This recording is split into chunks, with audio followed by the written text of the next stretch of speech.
पहली जिज्ञासा थी, साहब से हैनानंद जी से पूछा कि अध्यात्म क्या है।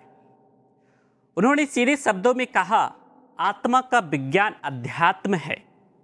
इसके मायने बहुत व्यापक हैं, जिसे समझने की जरूरत है। यह शिव गुरु की दया से ही संभव है, पर मैं कोशिश करता हूँ आप सभी को समझाने की।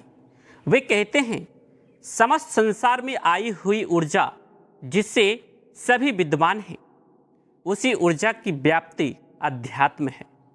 वही ऊर्जा जब जीव में आती है तो उसे जीव आत्मा कहते हैं, जब मनुष्य में आती है तो उसे मनुष्य आत्मा कहते हैं, और जब परम अवस्था में होती है तो उसे परमात्मा कहते हैं।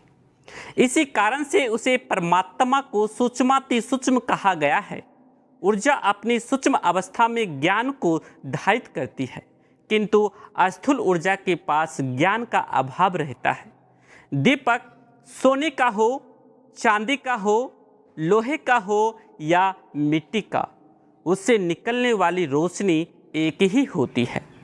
भले ही कहने को हम सोने या चांदी का कहें, लेकिन उसकी लौ ना तो सोने की होती है, ना चांदी की, और ना ही मिट्टी की होती है।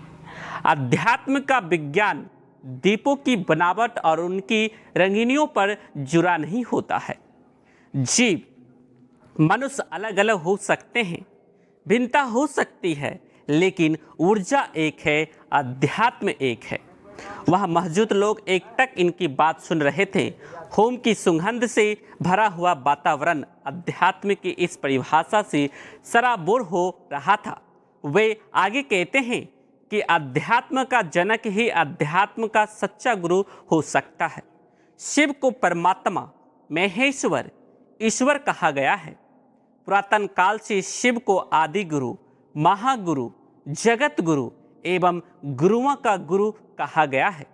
वे ही अध्यात्म के आलोक स्तंभ हैं।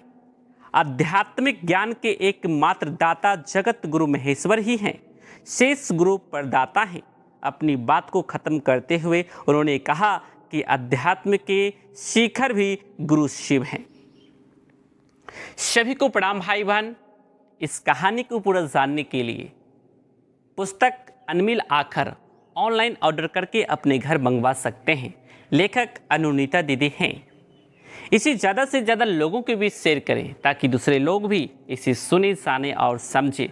अपने गुरु भाई, गुरु बहनों के बीच, अपने दोस्तों, अपने परिवार के बीच इस वीडियो को शेयर करें, ताकि दूसरे लोग भी इसे सुने, जाने और समझे। और हाँ, चैनल पर नए हैं तो सब्सक्राइब करके जरूर रखें, ताकि साहब का वाणी, साहब का विचार, मुख्यालय का संदेश, सूचना, अनुरोध सबसे पहले आपको प्राप्त होगा। आप सबों को मेरा प्रणाम।